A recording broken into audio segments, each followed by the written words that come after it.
Leitura do Livro do Desassossego, de Fernando Pessoa.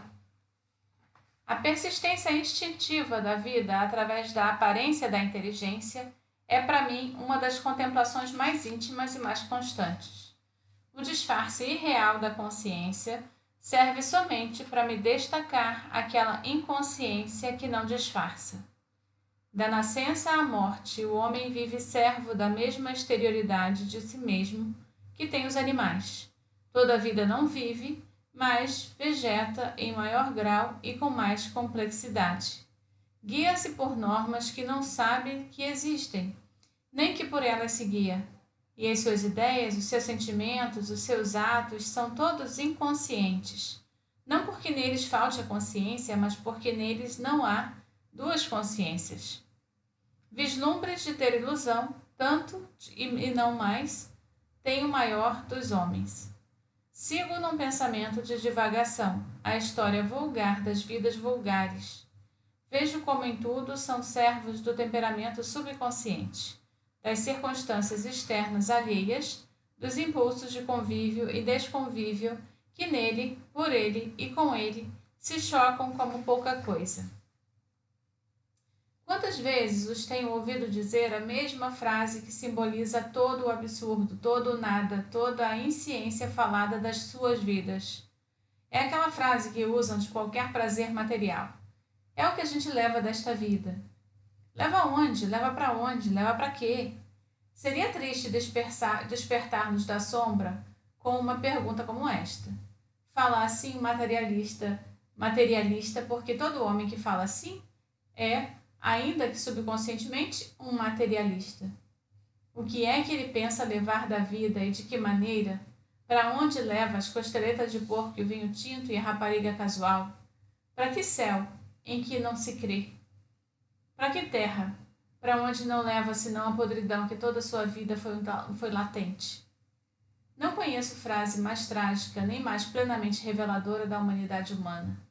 Assim diriam as plantas se soubessem conhecer que gozam do sol. Assim diriam dos seus prazeres sonâmbulos os bichos inferiores ao homem na expressão de si mesmos. E quem sabe, eu que falo, se eu escrever estas palavras numa vaga impressão do que poderão durar, não acho também que a memória de as ter escrito é o que eu levo desta vida. E como o inútil cadáver do vulgar à terra comum, basta ao esquecimento comum o cadáver igualmente inútil da minha prosa feita a atender. As costeletas de porco, o vinho, a rapariga do outro, para que troço eu delas? Irmãos na comum insciência, modos diferentes do mesmo sangue, formas diversas da mesma herança. Qual de nós poderá renegar o outro? Renega-se a mulher, mas não a mãe, não o pai, não o irmão. Lento no luar lá fora da noite lenta, o vento agita coisas que fazem sombra a mexer. Não é talvez senão a roupa que deixaram estendida no andar mais alto, mas a sombra, em si, não conhece camisas e flutua impalpável num acordo mudo com tudo. Deixei abertas as portas da janela, para despertar cedo, mas até agora, e a noite já é tão velha que nada se ouve, eu não pude deixar-me ao sono, nem estar desperto bem. Um luar está para além das sombras do meu quarto, mas não passa pela janela. Existe como um dia de prata oca e todos os telhados dos prédios vizinhos que vejo da cama são líquidos de brancura enegrecida. Como parabéns do alto a quem não ouve, há uma paz triste na luz dura da lua.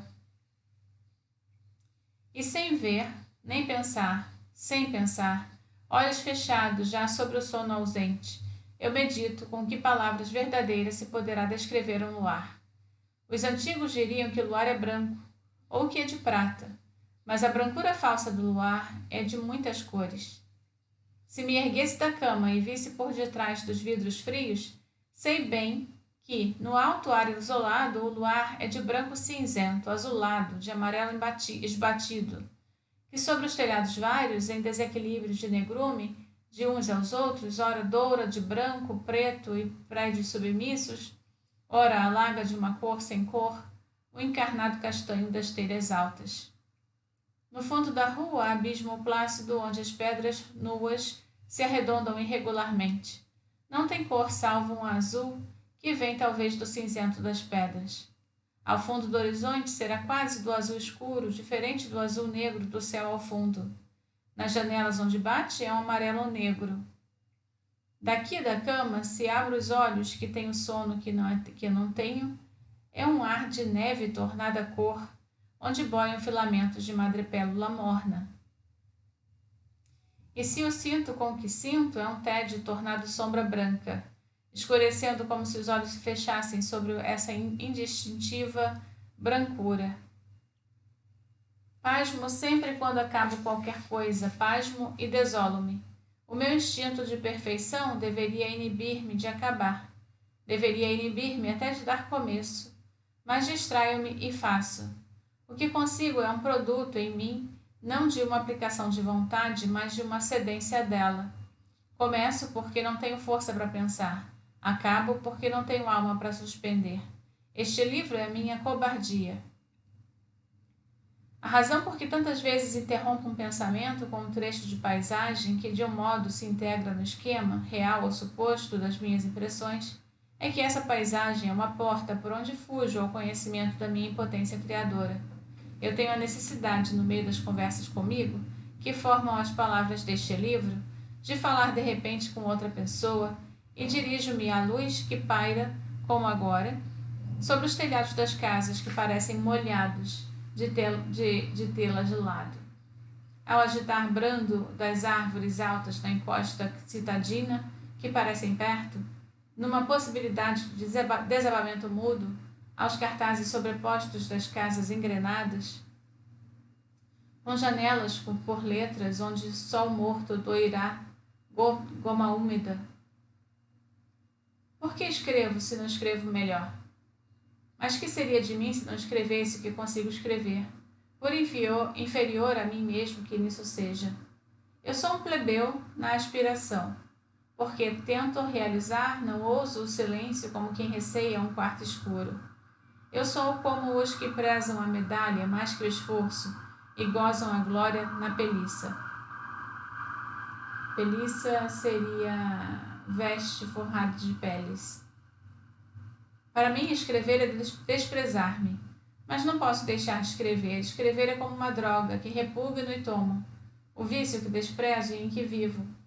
Há venenos necessários e há os subtilíssimos compostos de ingredientes da alma. Ervas colhidas nos rescantos das ruínas dos sonhos. Papoilhas negras achadas ao pé da sepultura dos propósitos. Folhas longas das árvores obscenas que agitam os ramos nas margens ouvidas dos rios infernais da alma. Escrever, sim, é perder-me, mas todos se perdem porque tudo é perda.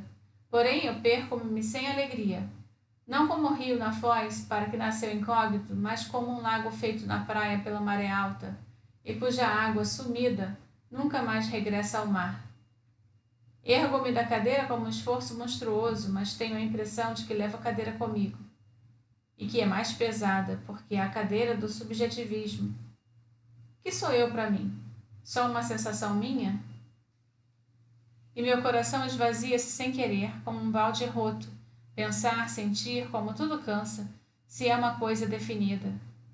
Como há quem trabalha de tédio, escrevo por vezes de não ter que dizer.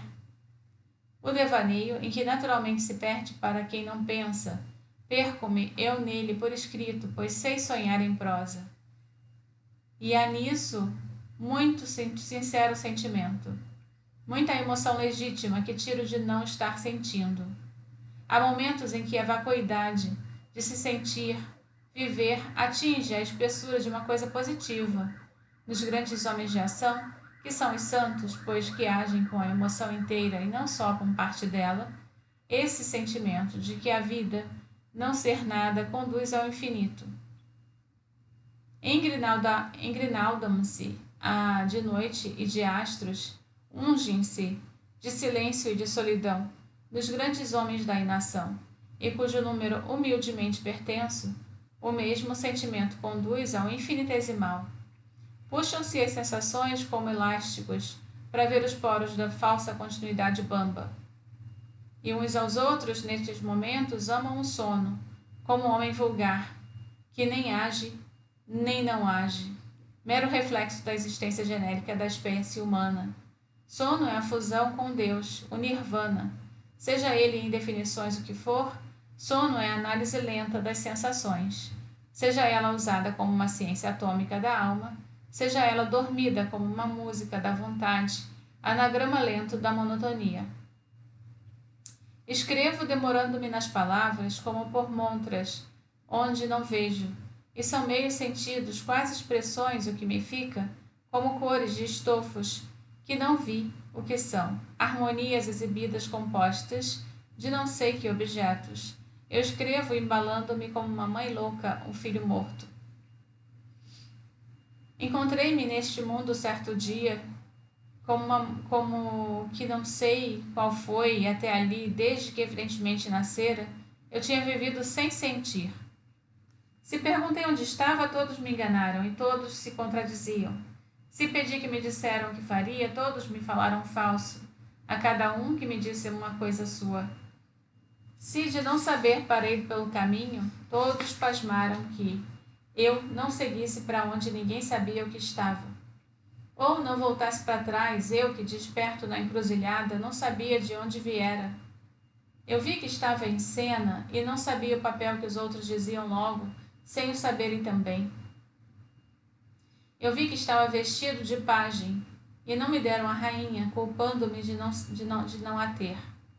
Eu vi que tinha nas mãos a mensagem para entregar e quando lhes disse que o papel estava branco, riram-se de mim. E ainda não sei se riram porque todos os papéis estão brancos ou porque todas as mensagens se adivinham. Por fim, sentei-me na pedra da encruzilhada como a lareira que me faltou e comecei a sós comigo a fazer barcos de papel com a mentira que me tinham dado. Ninguém me quis acreditar nem por mentiroso e não tinha lago com que provasse a minha verdade. Palavras ociosas, perdidas, metáforas soltas, que uma vaga angústia encadeia às sombras. Vestígios de melhores horas vividas não sei onde em aleias, lâmpadas apagadas cujo ouro brilha no escuro pela memória da extinta luz. Palavras dadas não ao vento, mas ao chão, deixadas ir dos dedos sem aperto, como folhas secas que nelas houvessem caído da árvore invisivelmente infinita. Saudade dos tanques das quintas alheias, ternura do nunca sucedido. Viver, viver. E suspeito ao menos, se acaso do leito do Proserpina, o Hades, haveria bem de mim dormir. Hades, o deus do inferno, do submundo. Que rainha imperiosa guarda ao pé dos meus lagos a memória da minha vida partida. Eu fui o pajem das alamedas insuficientes às horas aves do meu sossego azul. Naus longe completaram o mar a ordear dos meus terraços, e nas nuvens do sul perdi minha alma como um remo deixado cair. Criar dentro de mim um estado com uma política, com partidos e revoluções. E ser eu isso tudo, ser o Deus do panteísmo real, desse povo eu.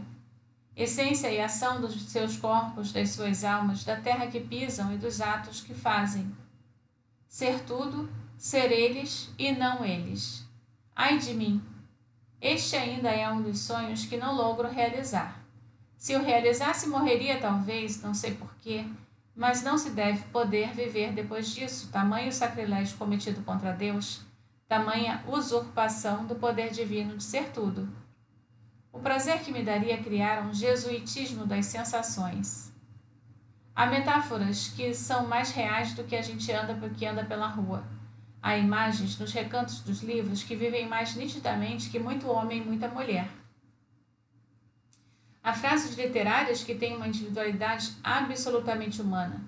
Passos de parágrafos meus há que me arrefecer de pavor. Tão nitidamente gente eu os sinto, tão recortados do encontro os muros do meu quarto, na noite, na sombra. Eu tenho escrito frases cujo som, lidas alto ou baixo, é impossível ocultar-lhes o som. é absolutamente o de uma coisa que ganhou exterioridade absoluta da alma inteiramente. Porque exponho eu, de vez em quando, processos contraditórios e inconciliáveis de sonhar e de aprender a sonhar.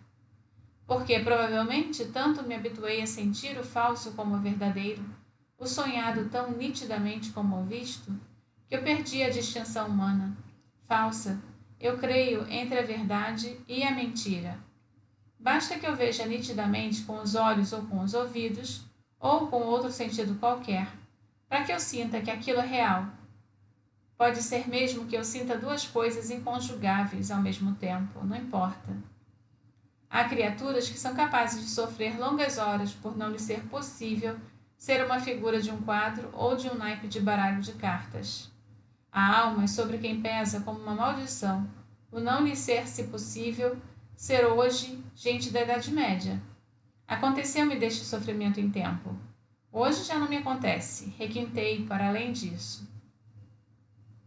Mas dói-me, por exemplo, não me poder sonhar dois reis em reinos diversos, pertencentes, por exemplo, a universos com diversas espécies de espaços e de tempos.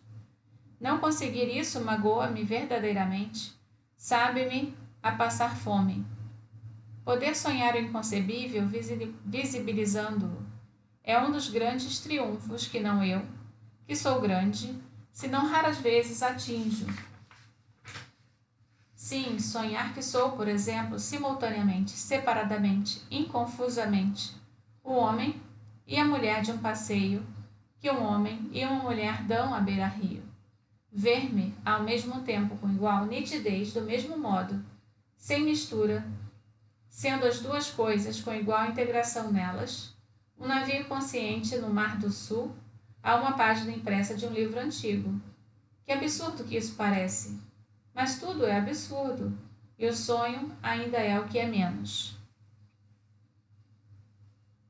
A quem, embora em sonho, como diz ou Dite é outro nome de Hades, Plutão, rapetou Proserpina, que pode ser, senão, sonho, o amor de qualquer mulher do mundo. Eu amei como Shelley, a antiga, antes que o tempo fosse. Todo amor temporal não teve para mim outro gosto senão o de lembrar que perdi. Duas vezes naquela minha adolescência que sinto longínqua, e que por assim senti-la me parece uma coisa lida, um relato íntimo, que me fizessem, eu gozei a dor da humilhação de amar. Do alto de hoje, olhando para trás, para esse passado, que já não sei designar nem como longínquo, nem como recente, eu creio que foi bom que essa experiência da desilusão me acontecesse tão cedo.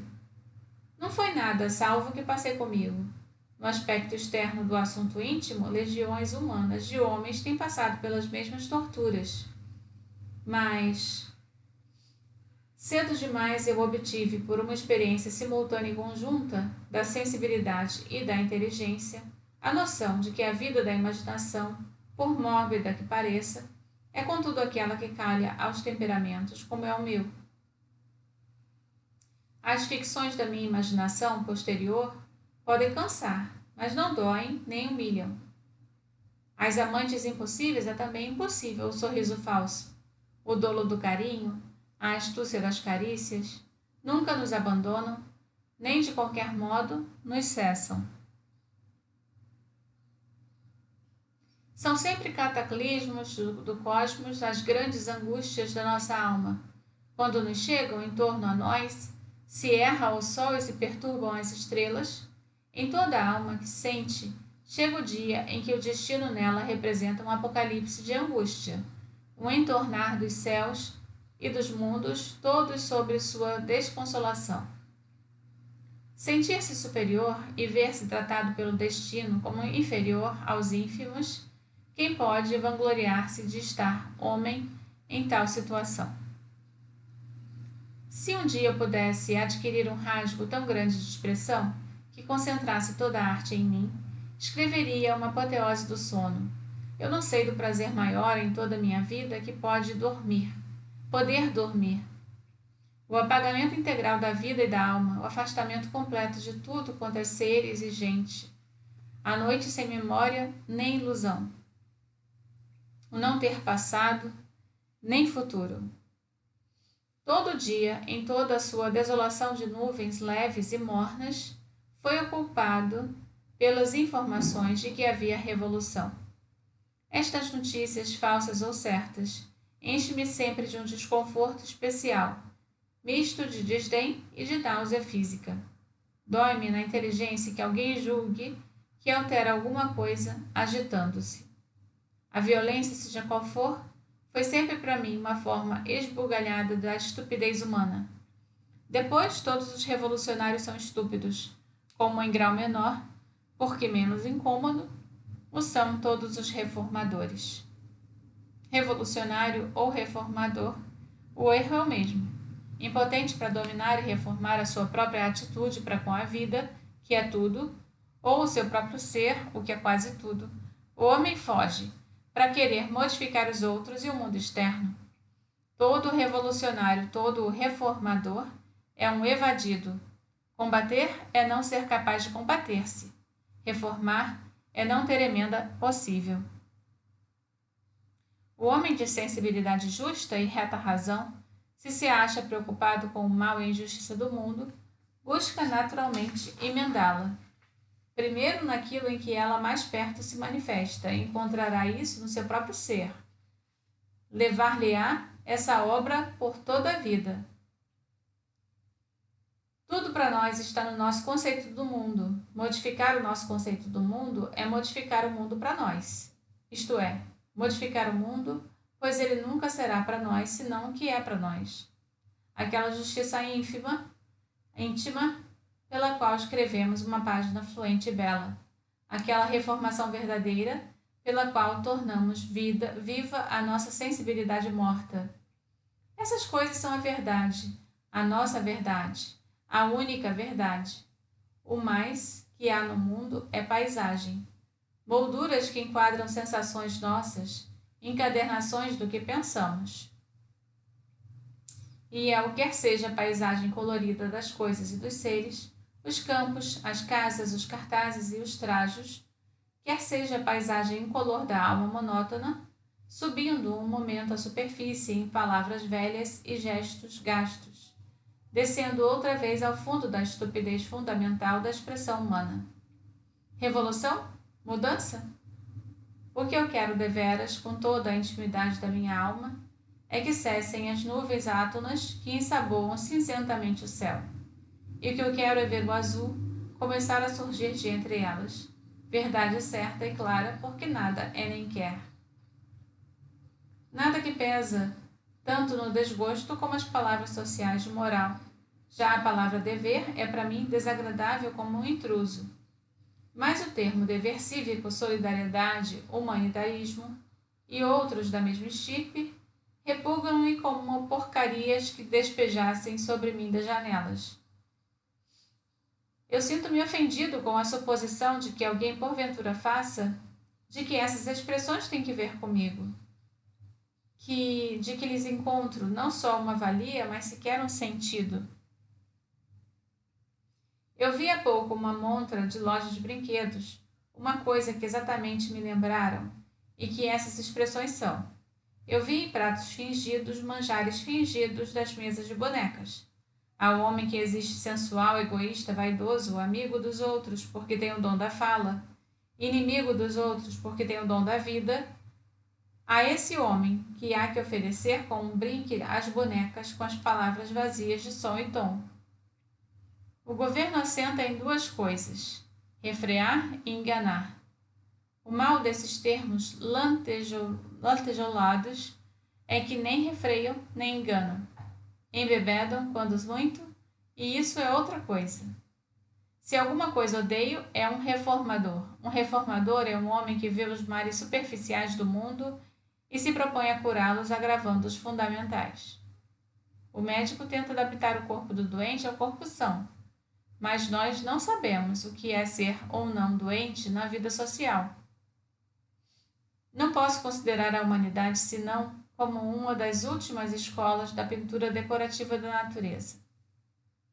Não distinjo Distingo fundamentalmente um homem de uma árvore. E por certo prefiro o que mais decore, o que mais interesse aos meus olhos pensantes. Se a árvore me interessa mais, pesa-me mais que cortem a árvore do que um homem morra. Há idas de poente que me doem mais do que morte de criança.